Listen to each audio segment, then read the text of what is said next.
Recently, the Pi Network core team Nicolas Kokkalis and Chingan Pen answer some important questions from Pi Network pioneers. Well, I just make a summary in this video, but if you are not okay with the summary, I have dropped the link in the description of the video. Without wasting your time, let's get into it. And please don't forget to subscribe for more. And the first question is, will there be a place in the app to see how much of the total supply is still available for mining? Of course, there will be a Pi Block Explorer in the app later. In fact, there is already a place in the Bible Explorer called the Circulating Supply, from which you can reduce everything else based on the most recent version of the white paper. The next question is, will the locked up Pi be included in the app? Yes, there will be a list of all prior lookups when they expire, and you will be able to see how they affect the calculation of other values in that list and how it appears in other blockchains. Any locked up balance is included in the circulating system. Question 3. Will the lockup have a countdown timer that pioneers can consult to determine how long the lockup will be in effect? The short answer is yes. I guess the answer to this question is that because they will have to confirm, the person will just wait rather than having to wait for a week if they truly lost the key before they could press the button to say, I want a transfer. What if my Pi balance is transferred to that recently created wallet where I don't remember the private key? The answer to this is that the fact that they have complete control over non-custodial means that there is no other way. But the fact that it's a blockchain just comes with those advantages and disadvantages, and many people lost their Bitcoin because of their lost private keys. Will there be a solution? Change lock settings before the transfer is started and completed in the mainnet. They are also thinking that there will be a button to start the migration, as I mentioned earlier. After this button is pressed, then there will be continuous transfers that will be happening automatically based on the current lockup setting. The lookup setting can be changed as many times as you want before you press that button. And once you press that button, the transfer will start. Will there be a notification when someone receives Pi from another wallet?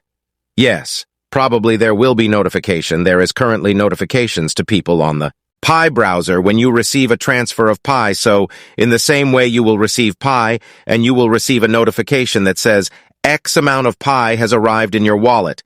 Go check it out. Will they be only one wallet for Pioneer, or will there be more than one wallet for Pioneer? I'm not sure if you recall, but historically they originally had a different layout for passphrases and keys. One of the reasons they switched to this new system is that you can have multiple wallets with the same passphrase, and you don't need to have multiple private keys. You can have multiple Pi wallets, and if you so choose, you can have Bitcoin wallets. In other words, you can have any addresses you like. I don't want to promise that in the future people won't be able to create more wallets, but I'm sure there will be reasons for extending and expanding the one we have right now for security, privacy, and other reasons. Will there be a place in the app to see how many KYC users we have in the community? The answer to this probably depends on the app accessible on the blockchain, so you can simply count how many wallets are present. But they may develop a nicer user interface, perhaps on the home page or elsewhere in the app, that only shows the account. They may also create a page that shows the account of KYC pioneers, the number of nodes, the number of users, the amount of Pi locked, and other information, but in the worst case, just take a look at the blockchain. They are now requiring pioneers to pay 1 Pi as the cost of their KYC process, but this 1 Pi needs to cover several validation processes that were performed by multiple persons, not just one validator. There is an algorithm that decides based on how much they agree with each other depending on this.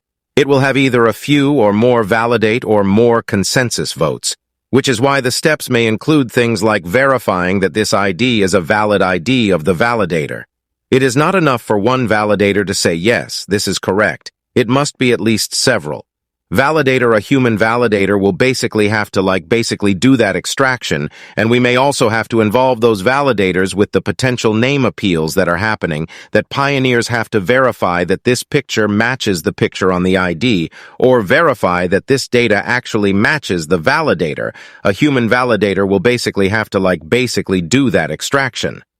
For the time being, all of the Pi that is accumulated goes into a pool. And once we have the precise amount of Pi that needs to go into each piece of work, we will start distributing it. However, we need to let at least a few thousand people finish KYC saying first to get an accurate estimate of that number. And that is it for now. If you have more questions, please drop them in the comment section of this video, and also please don't forget to like and subscribe to see more updates on the Pi Network.